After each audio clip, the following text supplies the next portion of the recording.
Hi, everybody. Welcome in on this Friday. Great to have you with us today. We've got a fantastic lineup on tap. So much going on, and we do have a big sports segment coming your way in just a bit. In addition to a recap of the Caps Game 1 win, we'll also talk about the NFL draft now underway and the Nationals, who have clearly hit a rough patch just as their schedule gets rough. But first, a wild week in presidential politics. Joining us now with analysis, University of Mary Washington political science professor and author Stephen Farnsworth, and Dan Scandling of Ogilvie, Washington. He served for quite some time as Chief of Staff to former Congressman Frank Wolf. It is great to have both of you here. I scarcely know where to begin. With so much going on, let's talk, I guess, about Ted Cruz taking a running mate, even though he's not the nominee. This is not the traditional path. It's been done, but this is taking things a little bit out of order in terms of tradition. He chooses Carly Fiorina. The victory path for him seems to be quite narrow at this point, and between his selection of a running mate, Stephen, and his botched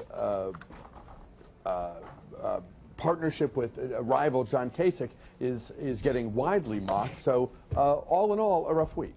Absolutely. You know, if you think about who had the worst week in Washington, it was probably Ted Cruz. But the real thing that I think is a challenge is that all of these efforts, they speak to desperation. They speak the selection of a running mate so early. Normally people who have finished third on Tuesday don't offer up a running mate on Wednesday.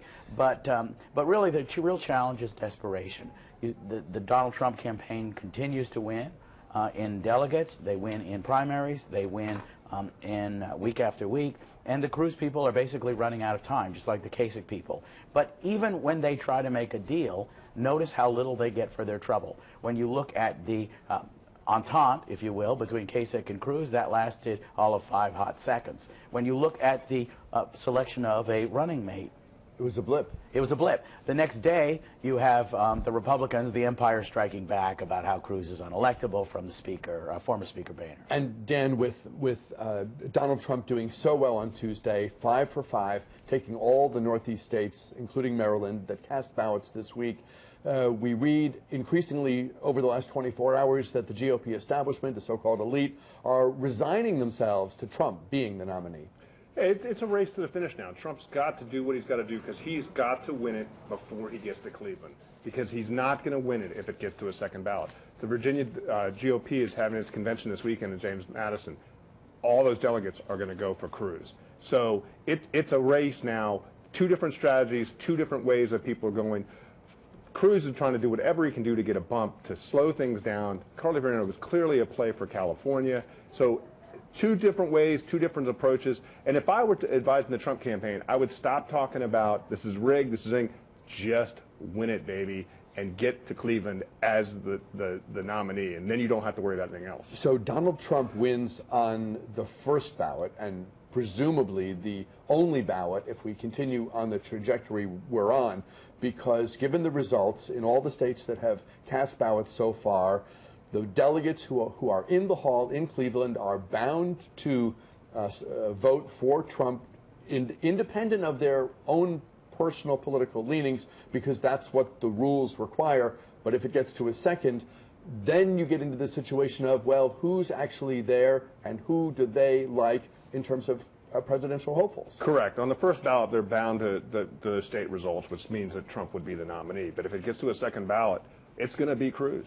What did you make of what John Boehner said about Ted Cruz? There was audio from this event, and you heard the host, the moderators, say to the former speaker, this isn't being recorded, it's not being broadcast, say what you want.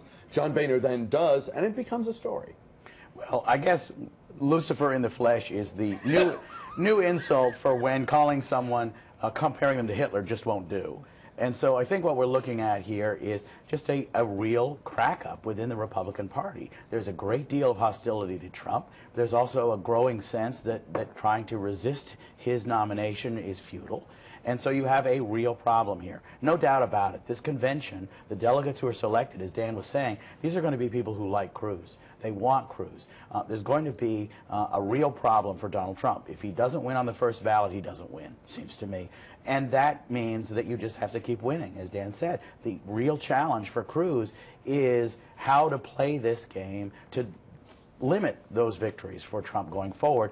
And so far, the things that he's been doing, the Carly Fiorina choice, the entente with Kasich, none of those things seem to be making much difference. Boehner's comments are a reminder of how much heartburn CRUZ caused for Republican leaders in Washington who are trying to get things done and not have the public think that they can't make this railroad run on time. Look, Senator CRUZ undercut Speaker Boehner's leadership and tried to do everything he could to change the dynamics in the House. That's not the way it's supposed to work. The Senate's the Senate, the House is the House. The Speaker cannot stand Ted Cruz. And there's a lot of other people that cannot stand Ted Cruz that work on Capitol Hill. Now, the Cruz people will spin that around and say, see, we're not establishment. But you have to govern. Governing is about working with people. It's about making the trains run on time. And if you don't have a relationship with people, how are you going to make that happen? Look, Speaker Boehner hadn't even walked back the remarks. I mean, he stands by him. And you can't blame the guy. He led the government shutdown. He told everybody, we're gonna repeal health care. Everybody knew that wasn't going to happen. That just wasn't going to happen. Yet we shut down the government. Where do we get? What's funny in all this is Ken Cuccinelli would be the governor of Virginia today if we had not shut down the government. If you go back to that October, remember, for 19 days, all we talked about was the government shutdown. We didn't talk about Cuccinelli has nothing to do with that, but gets the mud on him because of the car hitting. Right. And because at that time, too, if you remember, the rollout of the health care was abominable. And instead of talking about that, it was all about the shutdown and the boomerang effect. As soon as we came out of that, all of a sudden, Cuccinelli started doing better in the polls. Too little, too late. Let's talk about the Democrats. Bernie Sanders continues to draw big crowds, and he continues to take in a lot of money online. And yet, numerically, there's no path for Bernie Sanders right now, and he started to lay off some staff. Is he at a pivot moment? Is he at a fork in the road where he has to decide what next?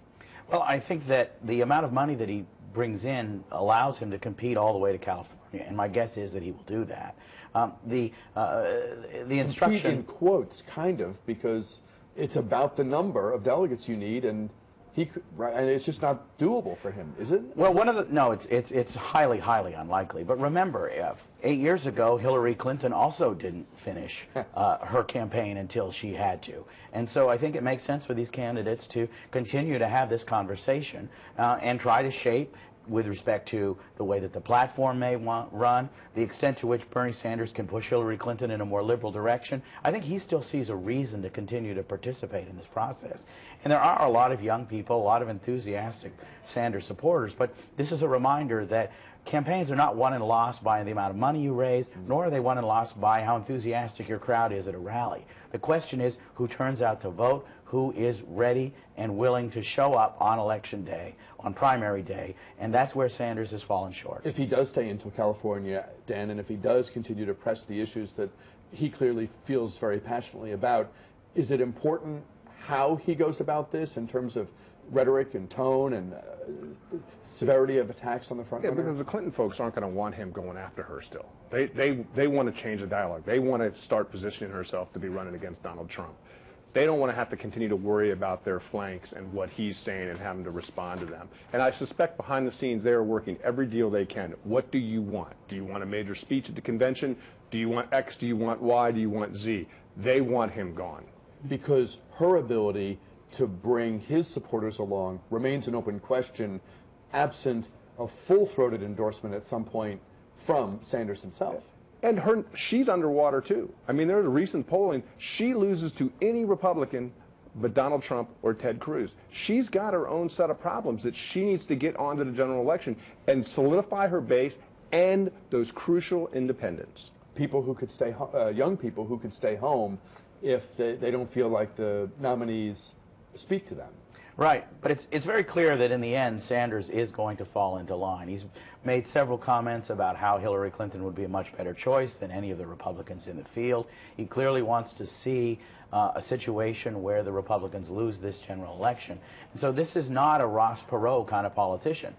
Bernie Sanders has been, throughout his career, committed to a lot of causes and a lot of issues, really pushing the Democratic Party to the left. And to some extent, I think the Sanders campaign can argue, even though they may fall short on the delegates, that there's a significant mission accomplished in terms of changing the narrative with respect to minimum wage, with respect to the risks of trade deals in terms of working class Americans, with respect to a lot of those kinds of social welfare issues that Bernie Sanders has made a career out of emphasizing. Talking with political analyst Stephen Farnsworth and Dan Scandling. We'll take a quick break here. Back, though, with more News Talk for a Friday right after this.